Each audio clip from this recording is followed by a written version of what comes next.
इस घटना के बाद नरोत्तम की बोली में, रहन सहन में, उठने बैठने में आदि में बहुत बदलाव आ गया था। यही नहीं, उनके शरीर का रंग जो कि सांवला था वह महाप्रभु के आलिंगन से गौण वर्ण का हो गया था। जब वह पानी से बाहर निकले तो वह एक उन्मत्त व्यक्ति की तरह से जोर जोर से कीर्तन कर रहे थे, जोर से नृत्य कर रहे थे, सीधा चल नहीं पा रहे थे और आंखों से आंसू बह रहे थे। महाप्रभु और कृष्ण के नाम का उच्चारण करते फूट फूट कर रो रहे थे। वह जब घर आए तो सभी लोग आश्चर्यचकित हो गए। माता सोच रही थी हमारे बच्चे को क्या हो गया। नारायणी देवी ने नरोत्तम से पूछा, क्या हो गया बेटा, ऐसे क्यों रो रहे हो, क्या हो गया है। उस समय नरोत्तम ने कहा, जब मैं पद्मा नदी में स्नान करने गया तो स्वयं चैतन्य महाप्रभु आए और उन्होंने स्वयं मुझे आलिंगन किया और मुझे कृष्ण प्रेम प्रदान किया। अब मेरे हृदय में एक ही इच्छा है कि कैसे मैं महाप्रभु के आंदोलन में शामिल हो जाऊं, कैसे मुझे चैतन्य महाप्रभु के चरणों का आश्रय प्राप्त हो सकता है। इस विचार के अलावा मेरे मन में कोई अन्य विचार नहीं है, तो मुझे अनुमति दीजिए। मुझे पारिवारिक जीवन में बिल्कुल भी कोई रुचि नहीं लग रही है। जब इस बात को राजा कृष्णानंद जी और नारायणी जी ने सुना तो उन्हें बहुत दुख हुआ। जब बचपन में सुना था कि उनका बेटा भक्त होने वाला है तब वह बहुत खुश हुए थे, क्योंकि वो भी पुण्यवान थे, वो भी कृष्ण के भक्त थे। लेकिन जब उन्हें पता चला कि ये अब घर छोड़कर जाने वाला है तो उस समय वह बहुत दुखी हो गए। कृष्णानंद राजा थे, उनकी भी योजना थी कि उनका बेटा राजा बने और नरोत्तम उनका अकेला बेटा था। अब वो घर छोड़ने की बात कर रहा है तो दोनों बड़े विचलित हो गए, लेकिन नरोत्तम का प्रेम कोई रोक नहीं सका। नरोत्तम दिन रात महाप्रभु राधा कृष्ण के बारे में सोचते, जप करते, बीच बीच में उठते, ऐसे ही सारे भक्ति के लक्षण प्रकट करते रहते। दिन रात उनका अन्य कोई काम ही नहीं था।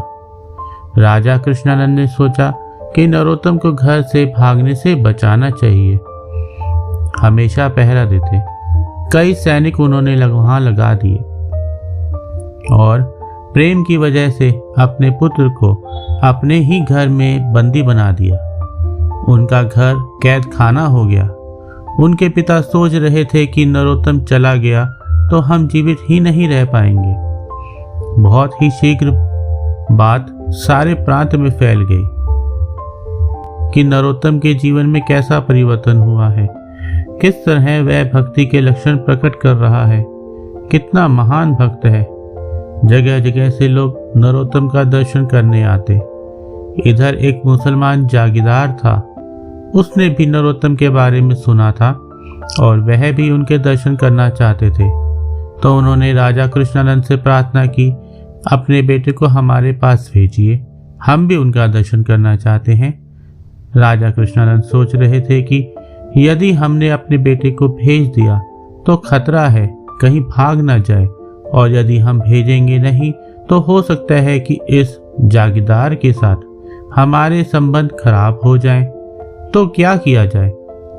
आखिरकार उन्होंने चौकीदार के साथ नरोत्तम को भेज दिया। जैसे ही वह जागीरदार के पास पहुंच रहे थे, नरोत्तम ने मौका देखा और जल्दी से जंगल में भाग गए, वृंदावन की ओर चल पड़े।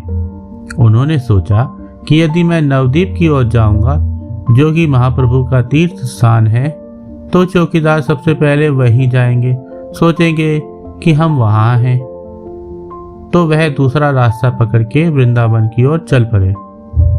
अब वह तो थे राजकुमार, बड़े ही लाड प्यार से बड़े हुए थे।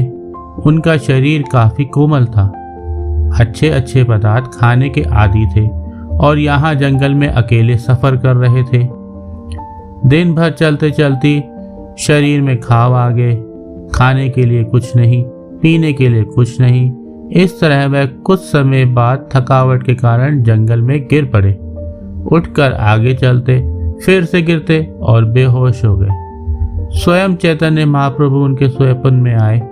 स्वप्न में वह साक्षात स्वर्ण रूप ब्राह्मण के रूप में प्रकट हुए और कहा कि तुम बहुत थक गए हो, ये दूध का पान करो और विश्राम करो।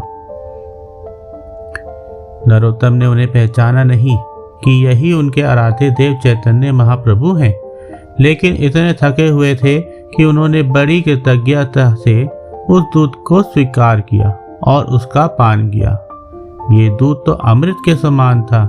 जैसे ही वो दूध पान कर चुके, फिर विश्राम करने के लिए बैठे और उस समय रूप और सनातन गोस्वामी उनके स्वप्न में आए और कहने लगे कि अरे, जिस व्यक्ति ने तुम्हें दूध दिया वो तो स्वयं चैतन्य महाप्रभु हैं, तुम पहचान नहीं पाए। अब चलो, उठो, वृंदावन की ओर चलो। कोई चिंता नहीं करो, तुम सुरक्षित रहोगे। इस तरह रूप और सनातन गोस्वामी ने स्वप्न में नरोत्तम जी को आश्वासन दिया। जब वह स्वप्न से जागे तो उनकी शक्ति 10 गुना अधिक हो गई थी। तब उन्हें पता चला कि महाप्रभु उन पर कितनी असीम कृपा की है कि उन्होंने स्वयं आके मुझे दूध पिलाया है। बस यही आध्यात्मिक शक्ति उन्हें चाहिए थी। वह जल्दी चल पड़े वृंदावन की ओर। लेकिन इसी स्थान पर कृष्णानंद जी द्वारा भेजे गए सैनिकों की एक टुकड़ी वहां पहुंच गई और उन्होंने नरोत्तम को ढूंढ निकाला। तब उन्होंने सैनिकों से कहा, जब किसी स्त्री के पति का देहांत होता है तो ऐसा देखा जाता है कि वह भी अपने पति के साथ अग्नि में प्रवेश करती है और सती होती है। इसके तो रिश्तेदार होते हैं। वह प्रेम की वजह से उसे रोकने की कोशिश करते हैं। उसी तरह से मैं भक्ति की अग्नि में प्रवेश करना चाहता हूँ और आप सब मुझसे प्रेम करते हो और मुझे रोकना चाहते हो। लेकिन जिस तरह से पतिव्रता स्त्री करती है, मुझे भी चैतन्य महाप्रभु की शरण में रहना है और मैं उसे छोड़ नहीं सकता। इस प्रकार समझाने से सभी सैनिक उनकी बातों से इतने मोहित हो गए कि उन्हें जाने दिया। नरोत्तम आगे चलकर मथुरा पहुंचे। वहां उनकी भेंट एक ब्राह्मण से हुई जिनके यहाँ वह एक रात्रि रुके। उस ब्राह्मण ने उन्हें बताया कि रूप गोस्वामी सनातन गोस्वामी का तिरोभाव हो चुका है, वह भगवत धाम लौट गए हैं। जब यह नरोत्तम ने सुना तो वह बहुत दुखी हो गए और रोने लग गए, क्योंकि इतनी दूर से चलकर वह वहां आए थे इन वैष्णवों का संग प्राप्त करने के लिए। अब वह वहां पहुंच गए पर पता चला कि वह तो है ही नहीं। अब यहाँ रुकने का क्या फायदा, यह सोचते सोचते वह सो गए।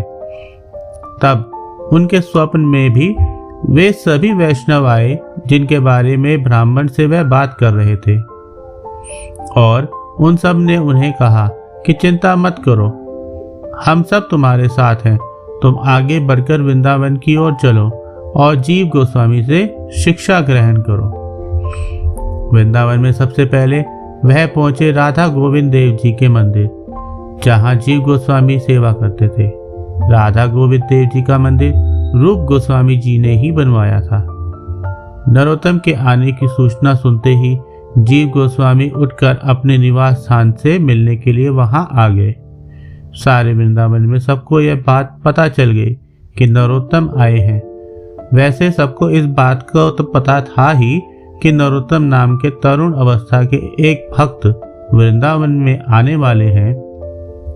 जब वह राधा गोविंद देव जी के मंदिर में पहुंचे थे तो न केवल जीव गोस्वामी अपितु और भी कई गौड़ीय वैष्णव जन वहां पर उपस्थित थे।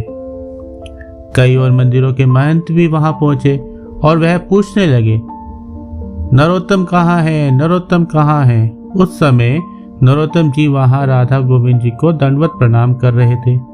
तो जो पहले वैष्णव जन उपस्थित थे उन्होंने महंतों को बताया कि यही है नरोत्तम जो दंडवत प्रणाम कर रहे हैं।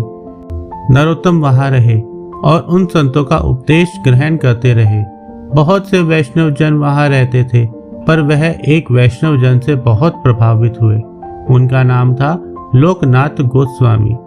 लोकनाथ गोस्वामी भगवान के वैसे तो नित्य पार्षद थे और महाप्रभु की लीला में उनके साथ थे।